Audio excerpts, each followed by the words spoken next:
بسم الله الرحمن الرحيم عما يتساءلون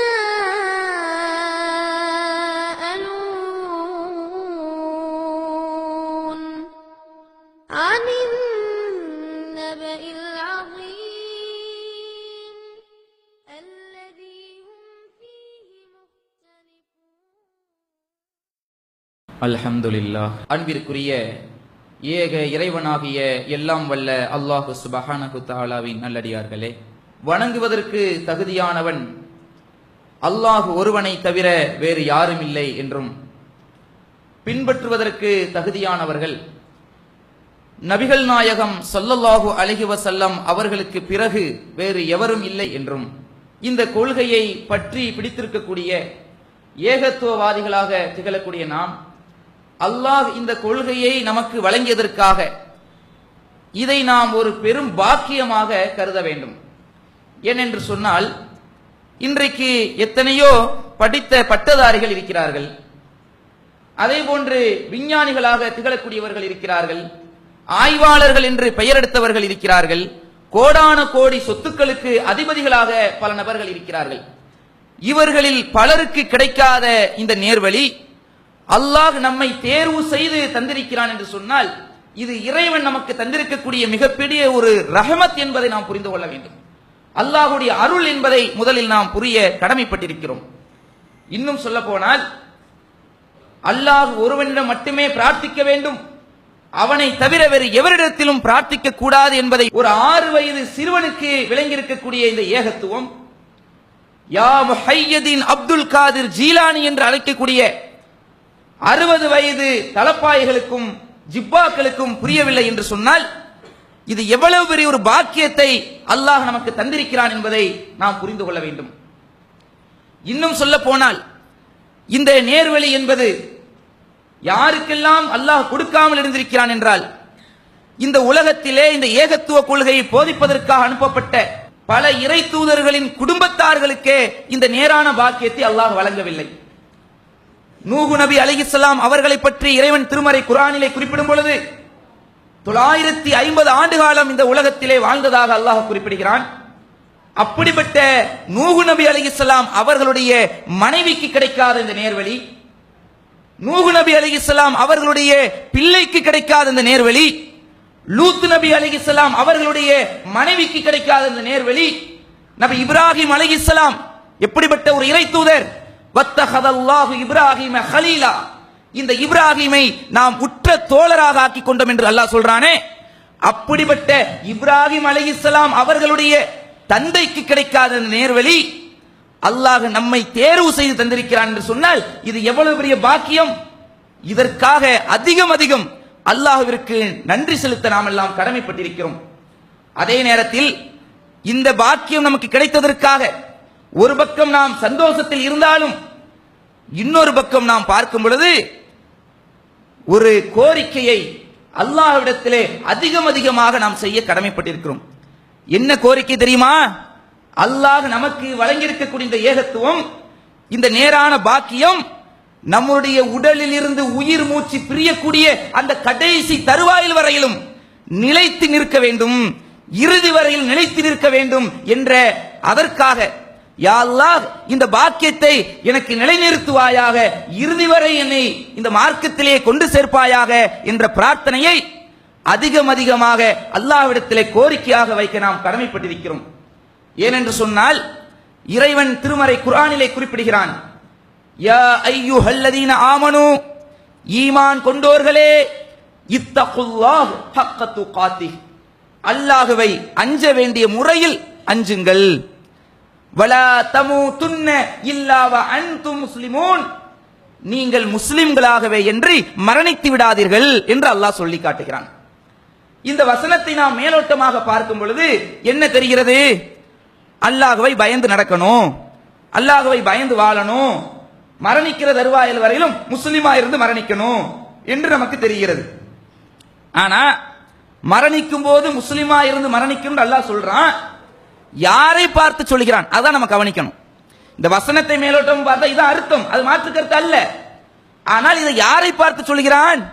யா அய்யுஹன்னாஸ், மனிதர்களே என்று ஒட்டுமொத்த சமுதாயத்தையும் அழைத்து சொல்கிறானா? கிடையாது. யாரை குறிப்பிட்டு சொல்கிறான் என்று சொன்னால் யா அய்யுஹல்லதீன ஆமனு, ஈமான் கொண்டோர்களே என்று அல்லாஹ் அழைக்கிறான். ஏற்கனவே ஈமான் கொண்டு மூமின்களாக வாழ்ந்து கொண்டிருக்கிறார்களே, முஸ்லிம்களாக வாழ்ந்து கொண்டிருக்கிறார்களே, அப்படிப்பட்டவர்களை பார்த்து சொல்றான், நீங்கள் மரணிக்கும் போது முஸ்லிமா மரணிங்க, முஸ்லிம்களாகவே என்று நீங்கள் மரணித்து விடாதீர்கள் என்று அல்லாஹ் சொல்றான்னு சொன்னா என்ன விளங்குது? இந்த நேரான பாக்கியம் இப்போது உங்களுக்கு கிடைத்திருக்கலாம், இந்த நேர்வழியில் இப்போது நீங்கள் இருக்கலாம், ஆனால் இறுதி மூச்சு வரையில் நீங்கள் இருப்பீங்கன்னு சொல்ல முடியுமா? உத்தரவாதம் கொடுக்க முடியுமா? 60 வயது வரையும் வாழ்நாள் கொடுக்கப்பட்ட ஒரு மனிதர் 59 ஆண்டு காலம் இந்த கொள்கையிலேயே இருக்கிறார். இந்த கொள்கைக்காக பலவிதமான அர்ப்பணிப்பு வேலைகளை செய்கிறார், பல தியாகங்களில் மேற்கொள்கிறார். ஆனால் மரணிக்கக்கூடிய அந்த கடைசி ஒரு வருடத்தில் அவர் இந்த கொள்கையிலிருந்து மாறுபட்டு விட்டால், தடம் புரண்டு விட்டால், அல்லாஹ் எதை பார்ப்பான்? இவருடைய வாழ்நாளில் பெரும் பகுதி இந்த மார்க்கத்திற்காகவே இருந்திருக்கிறது, அதனால இவரை சொர்க்கத்துக்கு அனுப்பிடலாம் நல்லா பார்ப்பானா? அவர் ஒரு வருடத்திற்கு முன்னாடி தடம் புரண்டாலும் சரி, அல்லது ஒரு மாதத்திற்கு முன்னாடி தடம் புரண்டாலும் சரி, அல்லது ஒரு மணி நேரம் இல்ல ஒரு நிமிடத்திற்கு முன்னாடி தடம் புரண்டாலும் சரி, அவருடைய இறுதி முடிவை வைத்துதான் மறுமையிலே அல்லாஹ் கூலியை வழங்குவான் என்று மார்க்கம் நமக்கு தெள்ள தெளிவாக சொல்லி காட்டுகிறது. நபிகள் பெருமானார் ஸல்லல்லாஹு அலைஹி வஸல்லம் சொல்லி காட்டுகிறார்கள், ஒரு மனிதன் எந்த நிலையில் மரணிக்கிறானோ அதே நிலையில் தான் மறுமையிலே எழுப்பப்படுவான். அப்படின்னா என்ன அர்த்தம்? ஒருவன் எந்த நிலையில் மரணிக்கிறானோ அதே நிலையில் தான் எழுப்பப்படுவான் சொல்றாங்களே, அப்படின்னா என்ன? ஒருவன் மூமினா மரணிச்சா மூமினா எழுப்பப்படுவான், முஷ்ரிக்கா ஒருத்த மரணிக்கிறானா முஷ்ரிக்கா தான் எழுப்பப்படுவான். அப்ப இந்த கொள்கையிலே இன்றைக்கு நம்ம இருக்கிறோம். 25 வயதிலே தன்னை தௌஹீத்வாதி என்று மக்களிடத்திலே பிரகடனம் செய்யக்கூடிய ஒருவர் 30 வயதிலே தடம் புரண்டு விட்டால் இப்போது செய்திருக்கக்கூடிய தியாகங்கள், அவர் செய்த நன்மைகள் பலனளிக்குமா? கிடைக்காது. ஆனால் பார்க்கிறோம், இந்த ஏகத்துவ கொள்கையிலே ஆரம்ப காலகட்டத்திலே உழைத்தவர்களில் சிலர் இந்த கொள்கையிலிருந்து தடம் புரண்டு இருக்கிறார்களே, இந்த கொள்கைக்கும் அவர்களுக்கு சம்பந்தமே இல்லாத அளவிற்கு தடம் புரண்டு போயிருக்கிறார்கள் என்று சொன்னால் நமக்கு இதுக்கு ஆச்சரியமா இருக்குதா இல்லையா? இன்னும் நீங்கள் எடுத்து பாருங்கள், ஷைத்தான் என்று சொல்லக்கூடிய ஒருவன் ஒவ்வொரு மனிதனுடைய உள்ளத்திலும் சில ஊசலாட்டத்தை ஏற்படுத்துவான். இந்த கொள்கையிலிருந்து நம்மளை தடம் புரள வைப்பதற்காக பல சூழ்ச்சி வலைகளை நம் உள்ளத்திலே பின்னுவான். அதில் எப்படிப்பட்ட சூழ்ச்சிகள்? சின்ன சின்ன அற்பமான விஷயங்கள் மூலமாக நம்மளிடத்திலே சில ஊசலாட்டத்தை போடுவான். அந்த அற்பத்தில் நாம் விழுந்து விட்டோம் என்று சொன்னால் கடைசியில் இந்த கொள்கையை விட்டே போகக்கூடிய அளவிற்கு நம்மளை கொண்டு போய் சேர்த்து விடுவான். அந்த அளவிற்கு மோசமான சூழ்நிலை ஏற்படும். அதிலே விழுந்தவர்கள் பல நபர்கள் இந்த கொள்கை விட்டு தடம் புரண்டு போயிருக்கிறார்களா இல்லையா? இந்த ஏகத்துவ கொள்கையை தெரிந்து வைத்திருக்கக்கூடிய உலமாக்களை எடுத்துக் கொள்ளுங்கள். உண்மையில் அவர்கள் இந்த ஏகத்துவம் என்றால் என்னவென்று புரிந்து வைத்திருக்கிறார்கள். சமாதிகளில் போய் கையேந்துவது ஷிர்க் என்று அவர்களுக்கு விளங்கி இருக்கிறது. தகடு தாயத்து என்பது தெளிவான ஷிர்க் என்பதை அவர்கள் புரிந்திருக்கிறார்கள். ஆனால் இதை பகிரங்கமாக சொல்வதற்கு ஏன் தயக்கம்? ஏன் பள்ளிகளில் இது பற்றி சொற்பொழிவு நடத்தப்படுவதில்லை? ஏன்னு கேட்டா, ஒரு அற்பமான சின்ன உலகத்திலே கிடைக்கக்கூடிய லாபங்களுக்காக இந்த மார்க்கத்தை மறைக்கக்கூடியவர்களாக இன்று மாறி இருக்கிறார்கள் என்றால் இதுதான் அவர்களை இந்த கொள்கைக்கு எதிரிகளாகவும் அவர்களை தூண்டிவிட்டது. ஆரம்பத்தில் என்ன செய்வாங்க? உலகத்தில் கிடைக்கக்கூடிய ஆதாயத்துக்காக மறைத்தார்கள். ஆனால் போக போக என்ன ஆகிவிட்டது? இந்த ஏகத்துவவாதிகளை திட்டினால்தான், விமர்சித்தால்தான் நமக்கு இந்த பொருளாதாரம் கிடைக்கும் என்றால் அதற்கும் தயார் என்று ஒவ்வொரு ஜும்மா உரைகளையும் இந்த ஏகத்துவவாதிகளுக்கு எதிரான முழக்கங்களை பிரகடனப்படுத்தினார்கள். பார்த்தோமா இல்லையா?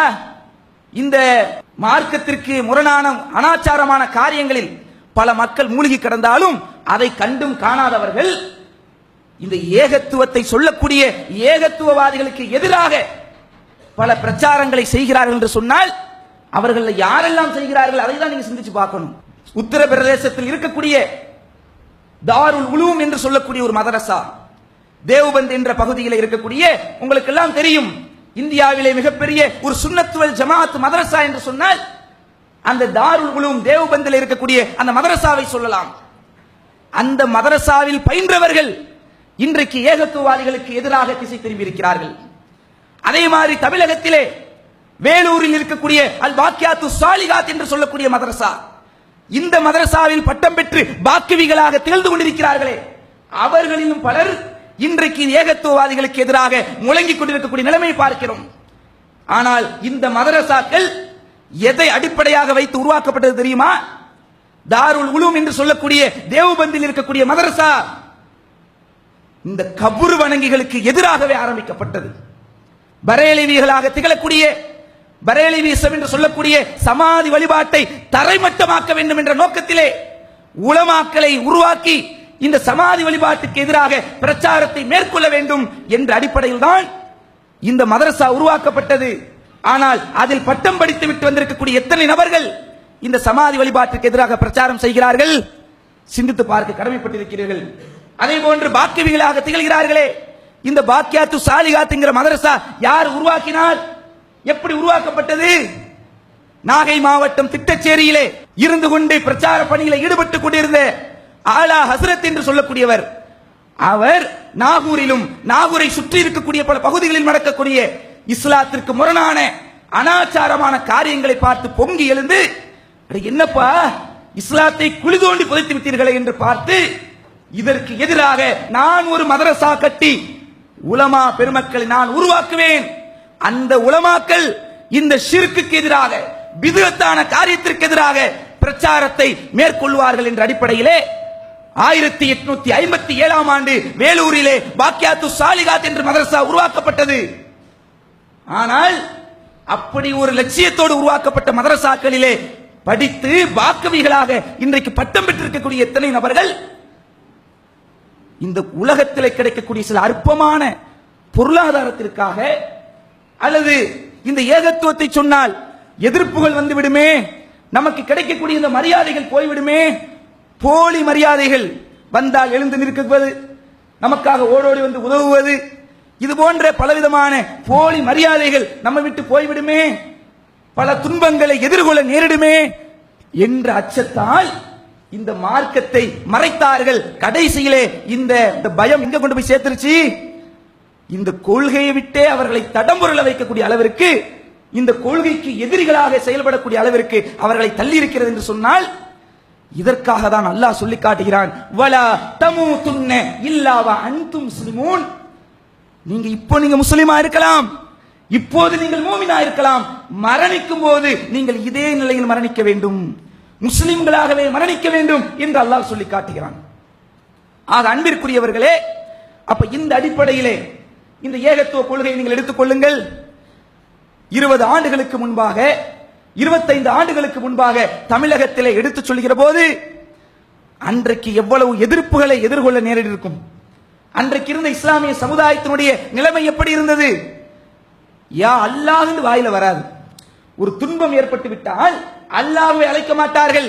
ஒரு தடுக்கி விழுந்தா கூட யா அல்லாஹ் வாயில வராது, முஹய்யதின் ஆண்டவளே என்று தான் அழைப்பார்கள். அப்படி இருந்த ஒரு காலகட்டம், தலைவலி வந்தாலே யா முஹய்யதின் என்று அழைக்கக்கூடிய காலகட்டம், அல்லாஹ்வை வணங்கக்கூடிய பள்ளிவாசல்களுக்கு முஹய்யதின் ஆண்டவர் பள்ளிவாசல் என்று பெயர் வைத்த காலகட்டம். அந்த காலகட்டத்திலே அல்லாஹ்விடம் மட்டும்தான் பிரார்த்திக்க வேண்டும், அவனை தவிர வேறு எவரிடத்திலும் பிரார்த்தனை செய்யக்கூடாது, அந்த வணக்கத்தை செய்யக்கூடாது என்ற பிரச்சாரத்தை செய்யும் போது எவ்வளவு துன்பங்கள் ஏற்பட்டிருக்கும், அன்றைக்கு செய்தவர்களுக்கு எவ்வளவு இன்னல்கள் ஏற்பட்டிருக்கும். இன்னைக்கு எவ்வளவு பெரிய வளர்ச்சி அல்லாஹ் தந்திருக்கிறான். இன்னைக்கு இந்த கொள்கையின்பால் ஷிர்கிலே மூழ்கி கிடந்த லட்சோப லட்ச மக்கள் இந்த ஏகத்துவ ஜோதியின்பால் வார்த்தெடுக்கப்பட்டிருக்கிறார்கள். ஒரு ஏகத்துவவாதிக்கு ஒரு பாதிப்பு என்று சொன்னால் சுற்றி இருக்கக்கூடிய ஒட்டுமொத்த ஏகத்துவவாதிகளும் அந்த அநியாயத்தை தட்டி கேட்பதற்காக, அக்கிரமத்திற்கு எதிராக குரல் கொடுக்கக்கூடிய அளவிற்கு இன்றைக்கு ஒரு பக்க பலத்தை ஏற்படுத்தி இருக்கிறான் அல்லாஹ். அன்னைக்கு எப்படி? ஒட்டுமொத்த தமிழகத்திலே 50 பேர் கூட தேராத ஒரு நிலைமை தான். இந்த கொள்கையை கடைபிடித்தவர்கள் நிலைமை எப்படி? நீங்கள் அன்றைக்கு வாழ்ந்தவர்கள்ட்ட கேட்டு பார்க்கலாம். 50 பேர் கூட தேராத ஒரு நிலைமை. அப்படிப்பட்ட ஒரு காலகட்டத்தில் ஒரு ஊரிலே ஒருவர் இருந்து கொண்டு நான் ஏகத்துவவாதி என்று சொன்னால் அவரிடத்தில் எவ்வளவு உள தூய்மை இருந்திருக்கும், எவ்வளவு பெரிய உறுதி மனப்பான்மை இருந்திருக்கும். ஆனால் அப்படிப்பட்ட காலகட்டத்தில் ஏகத்துவத்தை பலவிதமான எதிர்ப்புகளுக்கு எதிர்கொண்டு பல தியாகங்களை செய்து இந்த ஏகத்துவத்தை சொன்னவர்களில் ஒரு சில நபர்களுடைய வாழ்க்கையை பார்க்கிறோம். அன்றைக்கு சொன்ன அந்த ஏகத்துவத்திற்கும் இன்றைக்கு அவர்களுடைய வாழ்க்கை முறைக்கும் சம்மதமே இல்லை. ஆச்சரியமா இருக்கும், எப்படி இது முடியும்? இந்த கொள்கைக்காக அடி வாங்கினார்கள், இந்த கொள்கைக்காக ஊர் நீக்கம் செய்யப்பட்டார்கள், இந்த கொள்கைக்காக பலவிதமான அடக்குமுறைகளுக்கு உள்ளாக்கப்பட்டார்கள். ஆனால் இன்றைக்கு அவர்கள் இந்த கொள்கைக்கு சம்பந்தம் இல்லாத அளவிற்கு மார்க்கத்திலே சமரசமாகி விட்டார்களே, கொள்கை தடபுரண்டு போய்விட்டார்கள். ஆச்சரியமாக இருக்கும். ஆனால் இதில் ஆச்சரியப்படுவதற்கு ஒன்றுமே இல்லை. அல்லாஹ்வே திருமறை குர்ஆன்ல நமக்கு இதற்காகவே ஒரு பிரார்த்தனையை நமக்கு கற்றுத் தருகிறான். குர்ஆன்ல அல்லாஹ் சொல்லி காட்டுறான், நம்மை கேட்க சொல்கிறான் பாருங்க. ரப்பனா லா துஸிக் குலூபனா பஅத இத் ஹதைத்தனா வ ஹப் லனா மின் லதுன்க ரஹ்மா. எங்கள் இறைவா, எங்களுக்கு நேரான வழியை காட்டிய பிறகு எங்கள் உள்ளங்களை தடம்புரள செய்து விடாதே. வ ஹப் லனா மின் லதுன்க ரஹ்மா, உன்னுடைய ரஹ்மத்தை, உன்னுடைய அருளை எங்கள் மீது பொழிவாயாக என்று இறைவன் திருமறை குர்ஆன்ல நமக்கு ஒரு பிரார்த்தனையை கற்றுத் தருகிறான் என்று சொன்னால், அல்லாஹ் ஒரு பிரார்த்தனை நமக்கு கற்றுத் தர்றானா வீணா கற்றுத் தருவானா? சிந்திச்சு பாருங்க. ஒரு துவாவை செய்யுமாறு நமக்கு சொல்றான், அது வீணாக இருக்குமா? அப்ப எதற்காக அல்லாஹ் கற்றுத் தர்றான்? அதனுடைய அர்த்தத்தை நீங்கள் சிந்தித்து பார்த்தால் விளங்கி விடலாம். நேர்வழி கிடைத்தாலும், இந்த ஏகத்துவம் அவர்களுக்கு கிடைத்தாலும், அது எவ்வளவு பெரிய படித்த பண்டிதராக இருந்தாலும் சரி, அல்லது பாமரராக இருந்தாலும் சரி, அவருடைய உள்ளத்தை அல்லாஹ் புரட்டிட்டான்னா முடிஞ்சிருச்சு. அவரிடத்தில் இருக்கக்கூடிய உல தூய்மை இல்லாத, உலகத்தின் லாபத்தை எதிர்பார்த்து இந்த கொள்கையில இருக்கிறாரா? பாப்பான் அல்லாஹ், இவன் இந்த கொள்கைக்கு லாயக்கு இல்ல, இவன் இந்த கொள்கையிலிருந்து ஃபில்டர் பண்ணிருந்தா ஒரு பொருட்டு தான். ஏன்? நபிகள் நாயகம் ஸல்லல்லாஹு அலைஹி வஸல்லம் சொல்றாங்க, ஒவ்வொரு மனிதனுடைய உள்ளத்தையும் அல்லாஹ் தன்னுடைய 2 விரல்களுக்கு இடையில் வைத்திருக்கிறான். அல்லாஹ்வுடைய 2 விரல்களுக்கு இடையில தான் ஒவ்வொரு மனிதனுடைய கல்பு இருக்கிறது. அல்லாஹ் நாடினால் இந்த நேரான வழியில் நம்ம இருப்போம். இவன் சரியில்லை, இவன் இந்த கொள்கையிலிருந்து அவனை தடமுறையில வைத்து விடுன்னு அல்லாஹ் நாடிட்டான்னு வச்சுக்கிறீங்க, ஒரே பொருட்டு தான், முடிஞ்சிச்சு. இதற்கு நாம் பயந்து கொள்ள வேண்டும். இன்றைக்கு இந்த கொள்கையில் நாம் இருப்பதற்காக சந்தோஷப்படலாம். நான் ஏகத்துவவாதி, நான் குர்ஆன் ஹதீஸை பின்பற்றக்கூடியவன், நான் எப்படிப்பட்ட ஏகத்துவத்தில் இருக்க என்றெல்லாம் நாம் எல்லாம் பெருமிதப்படலாம். ஆனால் நம்முடைய உள்ளம் புரட்டப்பட்டு விட்டால் நம்முடைய நிலை என்ன? மறுமையில் நம்முடைய நிலை என்ன? அதற்கு பயப்படணுமா இல்லையா? நபிகள் நாயகம் ஸல்லல்லாஹு அலைஹி வஸல்லம் அவர்கள் எப்படிப்பட்ட ஒரு இறையச்சவாதி என்பதை நமக்கெல்லாம் தெரியும். இந்த உம்மத்திலேயே ஒரு இறையச்சமுள்ள ஒரு மனிதர் என்று சொன்னால் அல்லாஹ்வுடைய தூதர் ஸல்லல்லாஹு அலைஹி வஸல்லம் அவங்கள சொல்லலாம். ஏன்?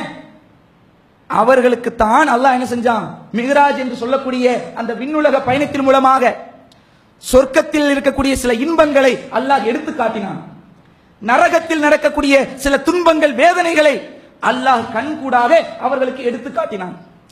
அதையெல்லாம் நேரடியாக பார்த்து விட்டு வந்த அல்லாஹ்வுடைய தூதருடைய உள்ளம் எந்த அளவுக்கு தக்வாவுடையதாக இருக்கும் சிந்திச்சு பாருங்க. அதுக்கு தான் ரசூலுல்லாஹ் சொன்னாங்க, நான் அறிவதை நீங்கள் அறிவீர்களாயின் குறைவாகவே சிரிப்பீர்கள், அதிகமாக அழுவீர்கள் என்று ரசூலுல்லாஹ் சொன்னாங்க. அப்படிப்பட்ட இறையச்சமுள்ள அல்லாஹ்வுடைய தூதர் அவங்க உள்ளம் தடம்புரளுமா? அவங்க இந்த கொள்கையில் தடம்புரளுவதாக யாரால் நினைத்து பார்க்க முடியுமா? கற்பனை செய்ய முடியுமா? முடியவே முடியாது. ஆனால் அப்படிப்பட்ட இறை தூதர் ஸல்லல்லாஹு அலைஹி வஸல்லம் அவர்கள் அல்லாஹ்விடத்தில் ஒரு கோரிக்கையை வைத்துக் கொண்டே இருந்தார்கள். என்ன கோரிக்கை? அல்லாஹும்ம யா முகல்லிபல் குலூப் ஸப்பித் கல்பி அலா தீனிக். உள்ளங்களை புரட்டக்கூடிய எனது இறைவா, என்னுடைய உள்ளத்தை இந்த மார்க்கத்தின் பக்கமே நிலைத்திருக்க செய்வாயாக. எப்படிப்பட்ட துவான்னு பாருங்க. யார் கேட்கிறா? அதான் நீங்க சிந்திக்கணும். இந்த துவாவை கேட்கிறது யாரு? ரசூல் ஸல்லல்லாஹு அலைஹி வஸல்லம் கேட்கிறாங்க, உள்ளங்களை புரட்டக்கூடியவனே, என்னுடைய உள்ளத்தை இந்த மார்க்கத்திலேயே நிலைத்திருக்க செய்வாயாக என்று ரசூலுல்லாவே இப்படிப்பட்ட துவாவை அதிகமாக செய்திருக்கிறார்கள் என்று நாம் பார்த்தோமேயானால், நாம் எந்த அளவிற்கு இந்த துவாவை செய்யணும், அல்லாஹ்விடத்தில் எந்த அளவிற்கு இந்த கோரிக்கை வைக்க வேண்டும்? அதிகமாக நாம் எல்லாம் இந்த கோரிக்கை வைப்பதற்காக கடமைப்பட்டிருக்கிறோம். அதே நேரத்தில் இந்த கொள்கையிலிருந்து தடம்புரள வைக்கக்கூடிய சில காரணங்கள், அது போன்ற நிகழ்வுகள் நம்மிடத்திலே வராத அளவிற்கு மிக எச்சரிக்கையாக இருக்க வேண்டும். எது போன்ற காரியங்கள் நம்மை அதிகமாக இந்த கொள்கையில் தடம்புரள வைக்கும்? ஆரம்பத்தில் நாம் சொன்னது போன்று உலகத்திலே கிடைக்கக்கூடிய சில ஆசாபாசங்களை, சில பொருளாதாரங்களை, சில இன்பங்களை காட்டி ஷைத்தான் மதிமயக்குவான். அதுல போய் விழுந்து விட்டாலும் நமக்கு இந்த கொள்கையில் தடம்புரண்டு விடுவோம், இறுதி வரை நிலைத்து நிற்க முடியாது. அதே போன்று சில நபர்களுக்கு உலகத்தில் கிடைக்கும் சில பதவிகள், அந்த பதவிகள் மூலமாக கிடைக்கக்கூடிய சில விளம்பரங்கள், சில புகழ்கள், பெருமை, இதை உள்ளத்தில் போட்டு இதற்காக இந்த கொள்கையில நம்ம இருந்தோம்னா நம்ம என்ன செஞ்சிடலாம், நம்ம ஒரு பதவியோடு இருக்கலாம், நம்ம ஒரு அந்தஸ்தா இருக்கலாம் என்கிற மாதிரி சில எண்ணங்களை சைத்தான் உள்ளத்துல போட்டுட்டான்னு சொன்னா அதுல மிக எச்சரிக்கையா இருக்கணும். அது வராத அளவிற்கு நாம் மிக கவனமாக இருக்க வேண்டும். அதுல போய் விழுந்துட்டு வச்சுக்கிறீங்க, எந்த நோக்கத்திற்காக இந்த கொள்கையில இருக்கிறோமோ அது கிடைக்கிற வரையில் தான் இந்த கொள்கையில் நாம் நிலைத்து நிற்க முடியுமே தவிர, அந்த நோக்கம் கிடைக்கலன்னு வச்சுக்கிறீங்க, இதுக்கு தானப்பா இருந்தோம், இதுவே நமக்கு கிடைக்கலன்னா அப்புறம் என்னப்பா ஏகத்துவம், அப்ப அதுவெல்லாம் வெறும் பேச்சாக மாறிவிடும். ஆக இந்த மாதிரியான உலகத்தில் கிடைக்கக்கூடிய சில பதவிகள், புகழ், விளம்பரங்கள், பொருளாதாரங்கள், இதற்காக இந்த கொள்கையை நாம் பயன்படுத்தக்கூடாது. அதற்கடுத்து என்ன, சில நபர்கள் இந்த கொள்கைக்கு வருவார்கள், எதை அடிப்படையாக வைத்து, சில தனிப்பட்ட மனிதர்களுக்காக வருவார்கள், சில மனிதர்கள் மீது வைத்திருக்கக்கூடிய அன்புக்காக வருவார்கள். அப்படி வந்தாலும் அவருடைய அன்பு கிடைக்கிற வரை தான் அந்த கொள்கையில் நிலைச்சு நிற்க முடியும். இப்ப ஒருத்தர் அரசியல் கட்சிகள்ல பார்க்கிறோம், அரசியல் கட்சிகள் இருக்கக்கூடியவர்கள்லாம் அந்த கட்சி தலைவன் மீது வைத்திருக்கக்கூடிய ஒரு அன்பின் காரணமாக தான் அதுல இருக்கிறார்கள். அதே அந்த கட்சி தலைவன் அவரிடத்தில் ஏதேனும் தவறை கண்டு கண்டித்து விட்டார்னு சொன்னா அடுத்த நாள் என்ன ஆகுது, இவருக்காக தான் இந்த கட்சியில இருந்தோம், இவரே திட்டி விட்டாரா, உடனே என்ன செய்யறது, உடனே எதிர்கட்சிக்கு தாவிடுறது. அடுத்து என்ன, இவருக்கு எதிராக என்ன கட்சி இருக்குது அதுல போய் விழுந்துடுறது. பார்க்கிறோமா இல்லையா? இது உலகத்திலே உலகத்தினுடைய லாபத்தை, பதவியை, உலக லாபத்தை எதிர்பார்க்கக்கூடியவர்களுக்கு இது பொருந்தும். ஏகத்துவவாதிகள் இப்படி இருக்கலாமா? ஏகத்துவவாதிகள் தனி மனுஷனுக்காக இருக்கலாமா? அப்படி இருந்தோம் என்று சொன்னால் அவர்கள் இந்த கொள்கையில் நிலைத்து நிற்க மாட்டார்கள். மாறாக நாம் எப்படி இருக்கணும், இந்த கொள்கையிலே ஒரு ஜமாத்தில் நாம் இருக்கிறோம் என்று சொன்னால் ஒவ்வொருவருடைய உள்ளமும் ஒரு அரசியல் கட்சியை போன்று இருக்கக்கூடாது. நாம் எல்லாம் எந்த நோக்கத்திற்காக இன்றைக்கு ஜமாத்தாக ஒருங்கிணைக்கப்பட்டிருக்கிறோம்? அல்லாஹ் திருமறை குர்ஆன்ல சொல்லி காட்டுகிறானே, வல் தகும் மின்கும் உம்மத்தும் யதுஊன இலல் கைரி வ யஅமுருன பில் மஅரூஃப் வ யன்ஹவுன அனில் முன்கர். உங்களிடத்திலே ஒரு கூட்டத்தார் இருக்க வேண்டும், அவர்கள் நன்மையை ஏவி தீமையை தடுத்து மக்களை நல்வழியை நோக்கி அழைக்கக்கூடியவர்களாக இருக்க வேண்டும். வ உலாயிக ஹுமுல் முஃப்லிஹூன், அவர்கள்தான் வெற்றி பெற்றோர் அல்லாஹ் சொல்றானே. அப்படிப்பட்ட மறுமையிலே வெற்றி பெற வேண்டும் என்று சொன்னால் இந்த ஏகத்துவ பணியை மக்களுக்கு எடுத்து சொல்லக்கூடியவர்களாக, இந்த ஏகத்துவத்திற்கு எதிரான அனாச்சாரங்களை தடுக்கக்கூடியவர்களாக இருக்க வேண்டும் என்பதற்காக தான் இன்றைக்கு நாம் இந்த ஜமாத்தில் இருக்க வேண்டுமே தவிர வேற எந்த நோக்கத்திற்காக நாம் இருந்தாலும் இறுதி வரையிலும் இந்த ஏகத்துவத்தில் நிலைத்து நிற்க முடியாது. ஆக இதில் மிக கவனமாக இருந்து இறுதி மூச்சு வரையில் கொள்கையை விட்டு தடம்புரண்டு விடாமல் இந்த கொள்கையிலேயே இருந்து மரணிக்கக்கூடியவர்களாக அல்லாஹ் ரப்பல் ஆலமீன் நம் அனைவரையும் ஆக்கி அருள் புரிவானாக என்று பிரார்த்தித்தவனாக என்னுடைய முதல் உரையை நிறைவு செய்கிறேன். அன்பிற்குரியவர்களே, பள்ளி கல்லூரிகளில் படிக்கக்கூடிய மாணவ மாணவியர்களுக்கு தேர்வுகள் ஆரம்பித்து கோடைகால விடுமுறை நெருங்கிக் கொண்டிருக்கக்கூடிய இந்த வேளையிலே நம்முடைய சகோதரர்கள் அனைவர்களும் இந்த கோடைகால பயிற்சி முகாமை நடத்துவதற்கான தயார் நிலையில் இருக்க வேண்டிய ஒரு காலகட்டத்தில் நாம் எல்லாம் இருந்து கொண்டிருக்கிறோம். ஆனால் இந்த கோடைகால பயிற்சி முகாமை பொறுத்தவரையிலும் கடந்த வருடங்களில் நடத்தியது போன்று நம்ம பகுதியில் இருக்கக்கூடிய மாணவர்கள்ல சில நபர்களை திரட்டி வைத்துக் கொண்டு நாம் இந்த கோடைகால பயிற்சி முகாமை நடத்தி கொண்டிருந்தோம். ஆனால் இப்போது வரக்கூடிய இந்த பயிற்சி முகாமை அதைவிட மிக வீரியமாக ஷிர்க் ஒழிப்பு மாநாட்டிற்கு எந்த அளவிற்கு நாம் களப்பணி செய்தோமோ அந்த அளவிற்கு அதற்கு ஈடாக நாம் இதற்காக களப்பணி செய்ய கடமைப்பட்டிருக்கிறோம். எந்த அளவுக்கு சொன்னா, இதற்காக ஒவ்வொரு மாணவர்களும் நாம் சந்திக்க வேண்டும், பள்ளிக்கூடங்களுக்கு போக வேண்டும், இந்த தேர்வு நேரத்தை சரியான முறையில் பயன்படுத்தி அந்த கல்லூரிகளுக்கு பள்ளிக்கூடத்திற்கு சென்று அந்த மாணவர்களை சந்தித்து இந்த பயிற்சி முகாமிற்காக அழைப்பு பணியை செய்ய வேண்டிய பொறுப்பு ஒவ்வொரு கிளையில் இருக்கக்கூடிய உறுப்பினர்களுக்கும் இருக்கிறது. ஏனென்று சொன்னால் இந்த இளமை பருவம்தான் அவர்களுக்கு ஏகத்துவத்தை சரியான முறையில் ஆழமாக பதிய வைக்க வேண்டிய தருணம். இன்னைக்கு இவர்கள் படித்து பட்டம் பெற்று லட்சக்கணக்கான ரூபாய்களை சம்பாதிக்கக்கூடிய நிலைமையில போனா கூட ஒரு துன்பம் ஏற்படும் பொழுது தங்களை தாங்களே காத்துக் கொள்ளக்கூடிய ஒரு வழிவகை தெரியாமல் எத்தனை நபர்கள் இருக்கிறத பார்க்கிறோம். பெரிய படித்த பட்டதாரிங்கிறான், ஆனா சொந்த பிரச்சனை சொந்த வாழ்க்கையில தோத்து போயிடறான். ஏன்? அவனுக்கு சரியான ஒரு வழிகாட்டல் இல்ல, சரியான ஒரு வழிமுறை இல்ல. இன்றைக்கு பார்க்கிறோம் எந்த அளவுக்கு சொன்னா, நேற்றைய தினம் நீங்க ஒரு செய்தியை பார்த்திருப்பீங்க, சென்னையிலே ஒரு தொழிலதிபர் தன்னுடைய 2 குழந்தைகளையும் துடிக்க துடிக்க வெட்டி தன்னுடைய மனைவியையும் வெட்டி படுகொலை செய்து தன்னையும் தன்னை தானே அறுத்து கொண்டு அவர் என்ன செய்து கொள்கிறார்? தற்கொலையும் செய்து கொள்கிறார். இப்படிப்பட்ட ஒரு படுகொலை நடக்கிறது.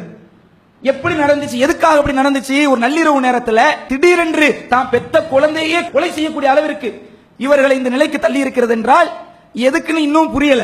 காவல்துறைக்கு ஒன்றும் புரியல. அதே நேரத்தில் என்ன விளங்கும்?